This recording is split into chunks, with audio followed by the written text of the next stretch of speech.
కూడా నేను ప్రభుత్వాన్ని కోరుతా ఉన్నా.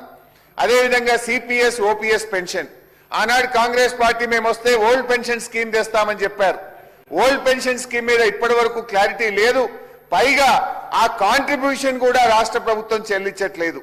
నేను మంత్రి గారిని అడుగుతా ఉన్నా, నా దగ్గర ఉన్న సమాచారం ప్రకారం సబ్జెక్ట్ టు కరెక్షన్, తప్పైతే మీరు సరిచేయండి. ఓల్డ్ పెన్షన్ స్కీమ్ తేలేదు కదా, ఈ కట్టాల్సిన కాంట్రిబ్యూషన్ కూడా 1000 కోట్ల రూపాయలు కాంట్రిబ్యూషన్ కూడా కట్టకపోవడం వల్ల ఆ సిపిఎస్ ఉద్యోగులు రోడ్డు మీద పడే పరిస్థితి వచ్చింది. చనిపోయిన సిపిఎస్ ఉద్యోగులకు గ్రాట్యుటీ ఇవ్వడం లేదు, కంపెన్సేట్ ఉద్యోగాలు కూడా ఇవ్వడం లేదు. అది కాంగ్రెస్ పార్టీ మేనిఫెస్టోలో మీరు పెట్టారు. దయచేసి వాళ్ళ గ్రాట్యుటీ ఇవ్వండి, కంపెన్సేట్ ఉద్యోగాలు ఇవ్వండి, కాంట్రిబ్యూషన్ చెల్లించండి. ఓల్డ్ పెన్షన్ స్కీమ్ ఎప్పటిలోగా తెస్తారో కూడా ఒక స్పష్టత ఇవ్వాలని చెప్పి కూడా మీ ద్వారా ప్రభుత్వాన్ని కోరుతా ఉన్న అధ్యక్ష.